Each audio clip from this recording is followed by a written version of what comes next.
Shalom, Assalamualaikum warahmatullahi wabarakatuh. Selamat siang, perkenalkan nama lengkap saya Debbie Maurenta Lumewo STMkom. Saya merupakan salah satu dosen tetap pada program studi Sarjana Strata 1 Sistem Informasi Fakultas Sains Teknologi dan Bisnis Universitas Dr. Kusni Ingratubun, Papua. Saya telah diangkat menjadi dosen tetap sejak tahun 2012 sampai dengan sekarang. Tujuan pembuatan video pelajaran ini adalah untuk memenuhi syarat pernyataan diri dosen dalam unjuk kerja Tridharma Perguruan Tinggi atau biasa disingkat dengan PDD UKT PT Smerdos tahun 2026. Saya merupakan dosen pengampu mata kuliah Manajemen Basis Data dengan kode mata kuliah SI 6401 dan mata kuliah ini merupakan mata kuliah wajib prodi Sistem Informasi yang dikontrak oleh mahasiswa ketika berada pada semester 4. Deskripsi mata kuliah Manajemen Basis Data adalah dirancang untuk memperkuat pemahaman mahasiswa terhadap perancangan basis data yang dirancang secara kompleks, terintegrasi, dan terdistribusi. Salah satunya pada penerapan mata kuliah pemrograman web, mata kuliah basis data, sistem informasi enterprise, ataupun pada analisis sistem informasi. Capaian pembelajaran prodi yang didukung pada mata kuliah Manajemen Basis Data terdiri atas 4 bagian penting. Yang pertama adalah sikap, yang kedua pengetahuan, yang ketiga keterampilan khusus, dan yang terakhir adalah keterampilan umum. Tujuan pembelajaran mata kuliah Manajemen Basis Data adalah membekali mahasiswa pada kemampuan menganalisis kebutuhan data, merancang arsitektur basis data, baik itu secara terdistribusi ataupun terintegrasi, mengimplementasikan fitur-fitur database management system secara profesional. Capaian pembelajaran mata kuliah yang diharapkan dari mata kuliah Manajemen Basis Data yang pertama adalah menganalisis kebutuhan data untuk perancangan basis data tingkat lanjut. Yang kedua, merancang sistem manajemen basis data yang terdistribusi dan terintegrasi. Dan yang terakhir adalah mengimplementasikan sort dari prosedur, trigger, dan view dalam pengelolaan sebuah basis data. Selanjutnya, mari kita saksikan proses pembelajaran mata kuliah Manajemen Basis Data pada program studi Sistem Informasi semester 4. Selamat menyaksikan. Selamat siang semuanya. Silakan salah satu mahasiswa pimpin kita di dalam doa sebelum kita mulai dengan aktivitas perkuliahan di siang hari ini.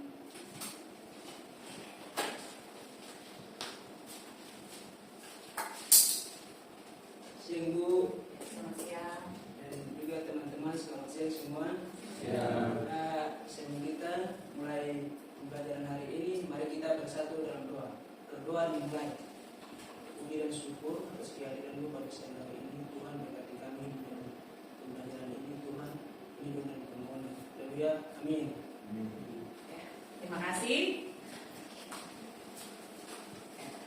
Pada pertemuan hari ini kita akan belajar topik materi yang baru, ya. Judul materi kita berbicara tentang normalisasi. Jadi kalau di semester sebelumnya kalian sudah belajar tentang pengertian atau definisi dari peran kita sebagai user untuk membuat sebuah database. Hari ini ada hal penting yang harus kita perhatikan ya sebagai calon programmer atau user. Kita harus memahami dan melihat ketika kita menggunakan data atau kita mengolah data-data yang kita kumpulkan itu harus kita apakan, ya. Dan nanti setelah penyampaian materi, Ibu akan memberikan sesi untuk kita berdiskusi. Lalu ada sesi juga untuk tugas mandiri. Dan terakhir beberapa hal penting yang harus Ibu sampaikan akan Ibu sampaikan ya. Yang pertama kita belajar tentang pengertian normalisasi. Normalisasi itu adalah teknik atau pendekatan. Nah, kalau kita bingung dengan kata teknik atau pendekatan, berarti bisa kita ganti dengan kata cara atau metode. Sekarang kita lanjut belajar tentang tujuan normalisasi. Jadi tujuan normalisasi itu terdiri atas 3 hal penting. Jadi 3 hal penting ini tidak boleh dilupakan atau diabaikan. Ya, kenapa? Karena kalau kita mengabaikan, berarti struktur tabel yang terbentuk di dalam sebuah tabel basis data itu akan mengalami redundansi. Atau ada problem di mana user kesulitan mengidentifikasi entitas. Dan tentu ketika user kesulitan mengidentifikasi sebuah entitas, pasti tingkat anomali akan menjadi tinggi. Kita bingung ya, yang mana yang data yang sebenarnya harus digunakan di dalam tabel database tersebut. Makanya di sini tujuan normalisasi itu yang pertama, meminimalisasikan redundansi atau sebisa mungkin tidak ada redundansi data. Pengulangan data yang berulang-ulang ditulis atau diolah di dalam struktur tabel yang sama. Yang berikutnya, memberikan kemudahan untuk bisa melakukan identifikasi terhadap entitas.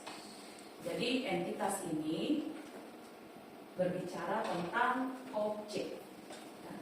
Jadi kalau kita mau menentukan bahwa ini merupakan kelompok entitas, berarti kita harus memahami makna dari kata objek. Jadi entitas itu berhubungan dengan objek. Nah, objek itu bisa berupa manusia, ya, atau orang ya, atau berupa benda, ataupun unsur lainnya yang dianggap bahwa ini merupakan bagian dari entitas.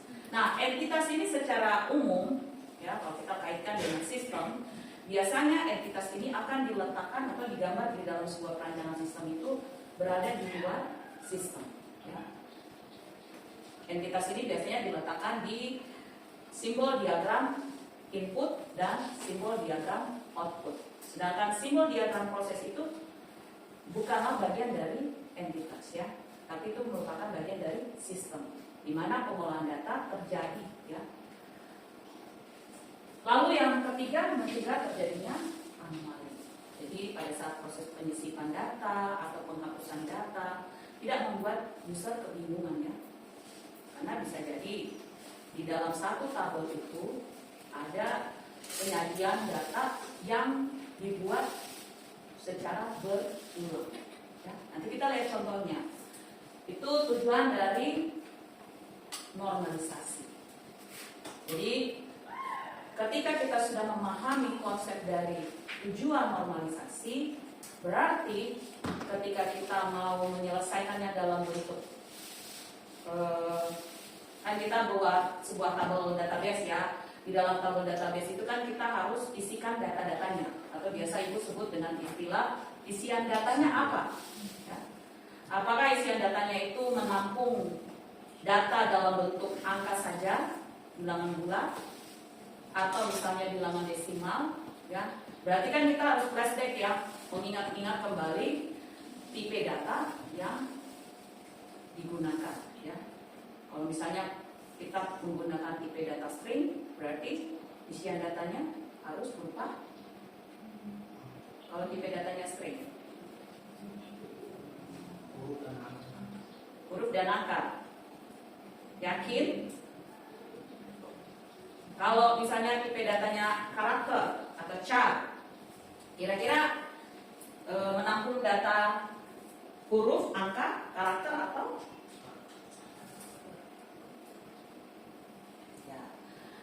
harus diingat ya, kalau sudah belajar tentang tipe-tipe data itu berarti bisa menjawab ini nanti, mengurangi anomali. Oke, selanjutnya kita belajar tentang beberapa bentuk normalisasi yang dapat digunakan ya. Jadi normalisasi ini memiliki beberapa bentuk, tapi hari ini Ibu hanya menjelaskan bentuk normalisasi yang pertama. Nanti pertemuan selanjutnya Ibu akan lanjutkan untuk bentuk normalisasi yang kedua dan seterusnya ya. Jadi beberapa bentuk normalisasi itu kita kenal dengan istilah 1NF, 2NF, 3NF, BCNF, 4NF, dan 5NF. Ya. Itu merupakan bentuk-bentuk normalisasi. Jadi kalau buat atau belajar tentang database, kalian harus memahami tentang ini. Bagaimana caranya kita menggunakan bentuk-bentuk normalisasi tersebut? Tentu untuk memulainya kita harus mulai dari bentuk normalisasi yang pertama. Ya. Kita tidak bisa mengabaikan bentuk normalisasi yang pertama, terus tiba-tiba kita loncat ke bentuk normalisasi kedua atau ketiga ya. Jadi penjelasannya seperti ini.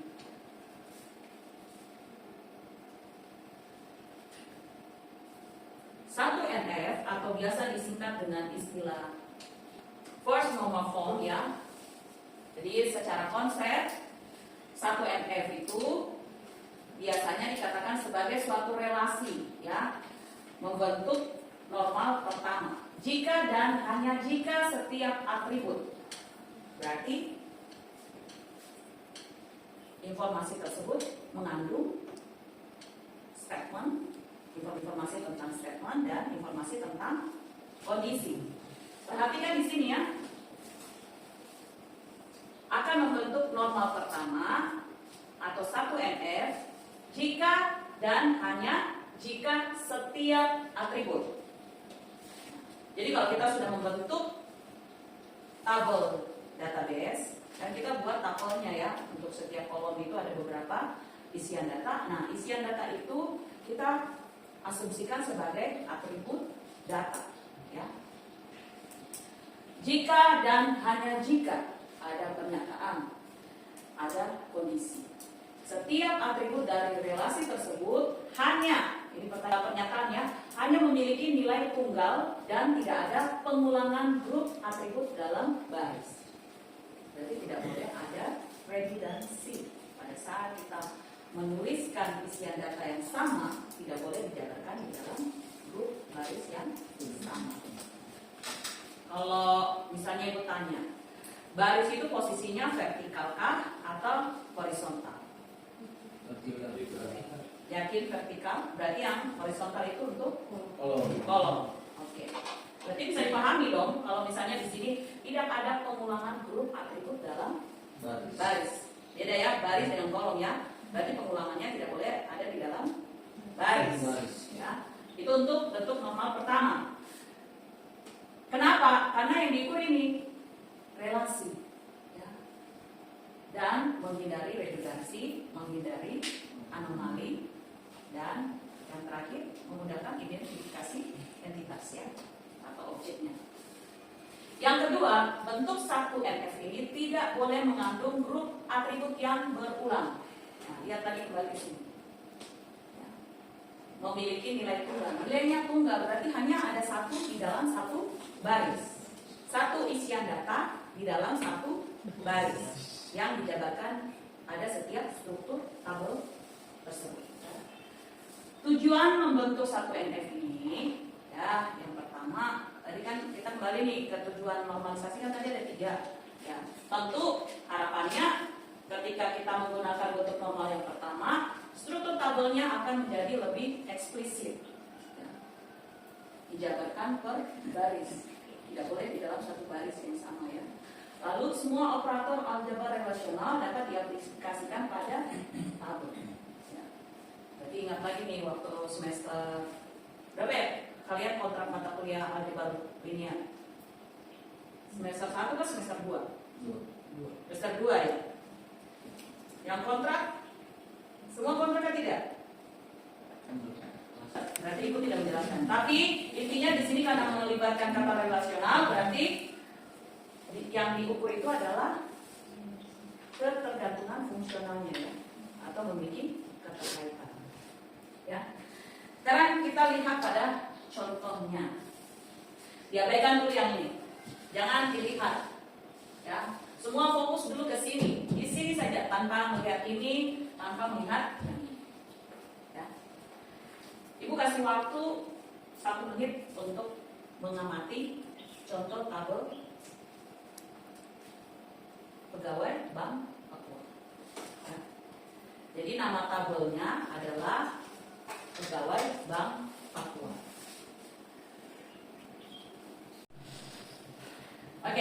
waktunya habis.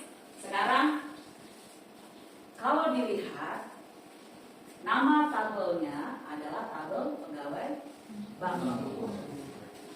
Ada berapa pembentukan kolom dan berapa pembentukan baris pada tabel pegawai bank Papua tersebut?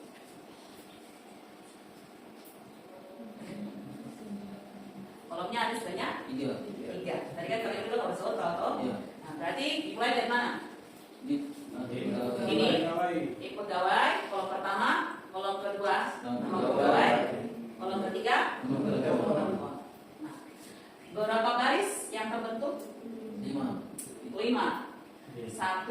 baris pertama, baris kedua, baris ketiga, baris keempat, dan baris ke-5.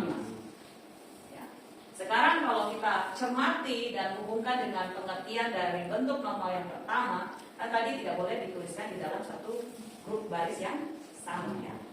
Nah, kalau kita lihat di sini ada satu grup baris yang sama yang mengalami anomali atau informasinya ini tidak disajikan dengan ya akurat ya. Yang mana yang sebenarnya yang dipakai ya? Atau terjadi penyisipan pada struktur tabel tersebutnya. Kalau kita sudah mengamati seperti itu, berarti tabel pegawai Bank Papua yang pertama ini kita bisa sebut dengan istilah ini, bernilai non-atomik atau unnormalized not 1 NF. Berarti tabel pegawai Bank Papua tersebut bukanlah tabel yang sesuai dengan harusnya ya. Karena tadi 3 tujuan normalisasi itu tidak tercapai. Ya.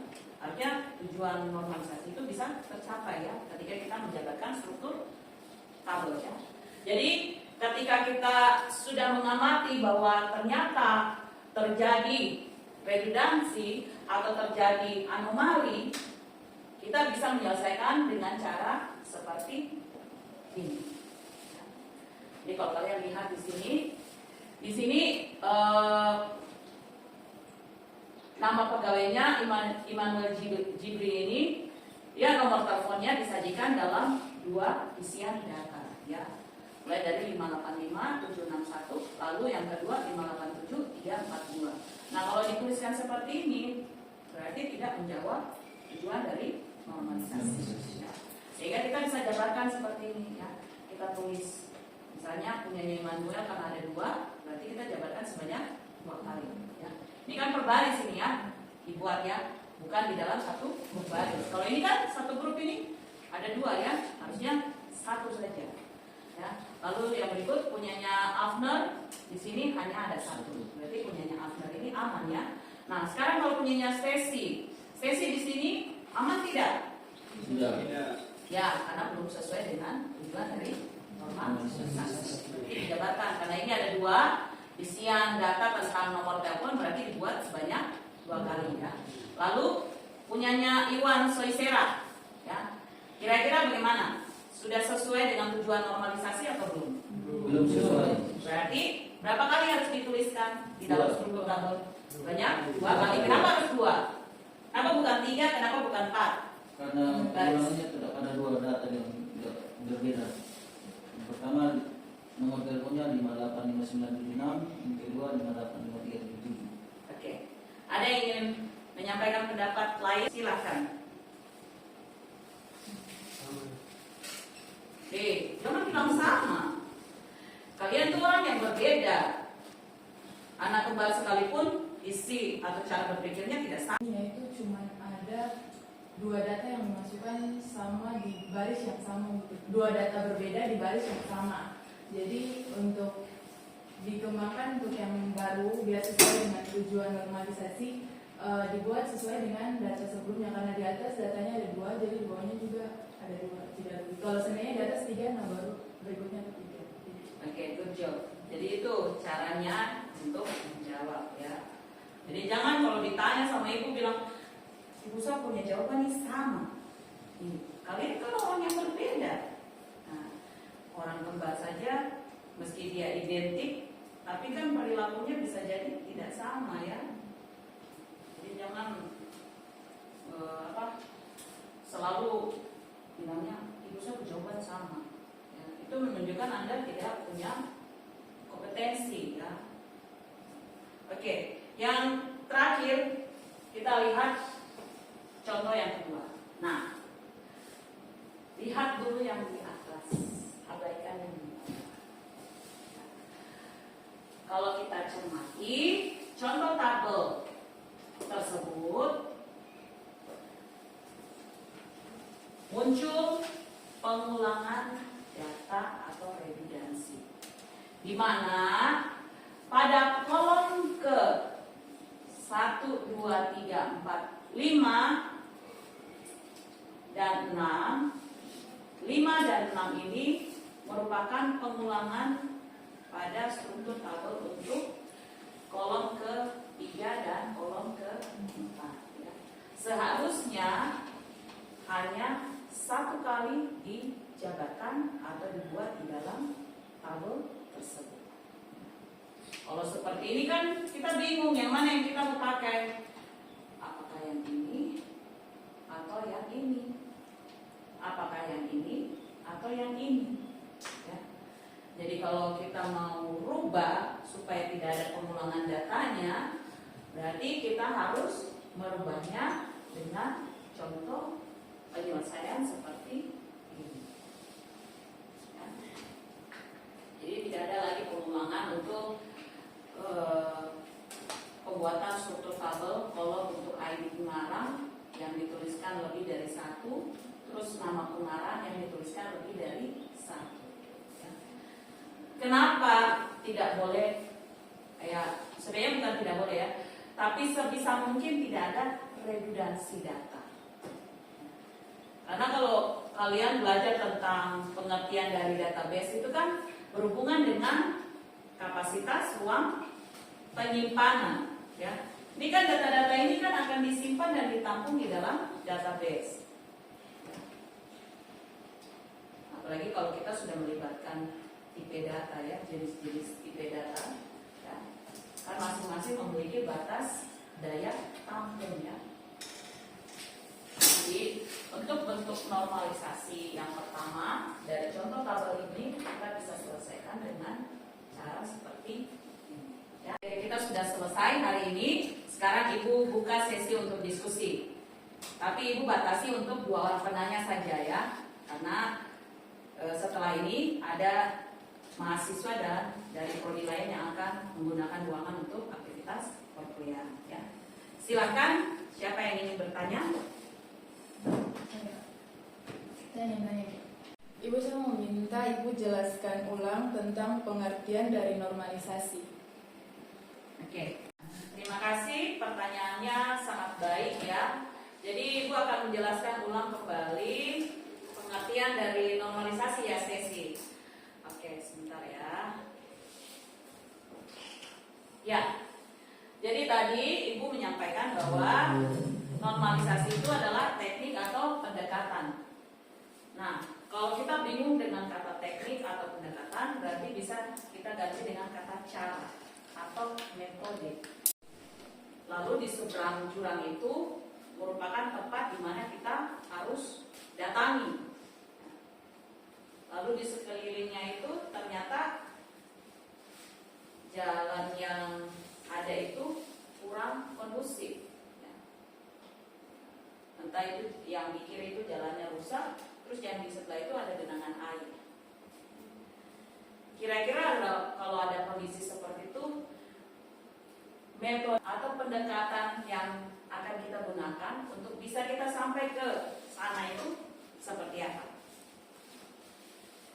Apakah kita lompat ya melewati jurang, atau kita ambil yang tadi jalannya rusak-rusak ya di sebelah kiri, atau kita harus ambil yang jalannya ada genangan air?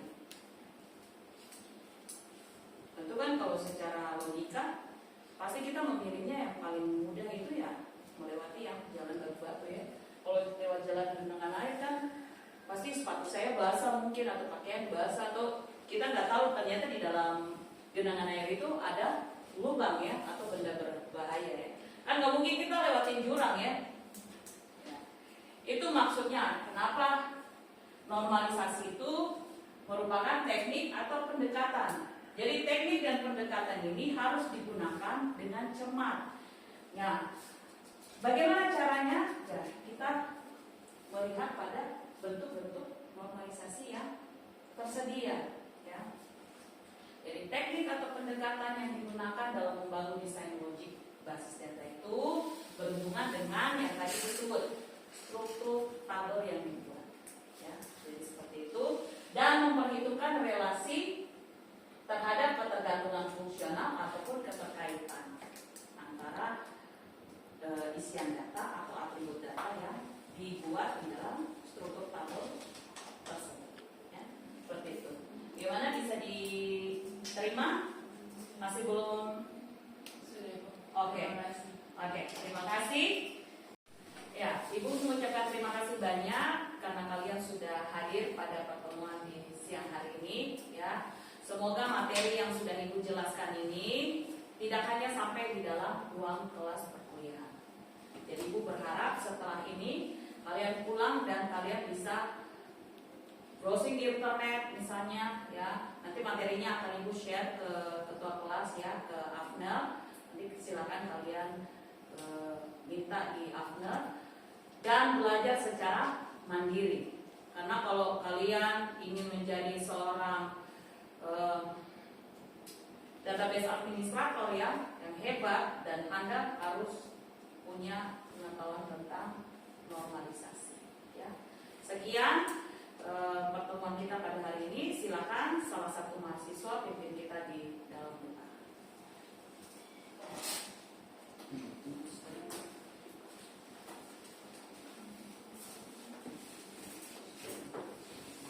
Baik, terima kasih banyak.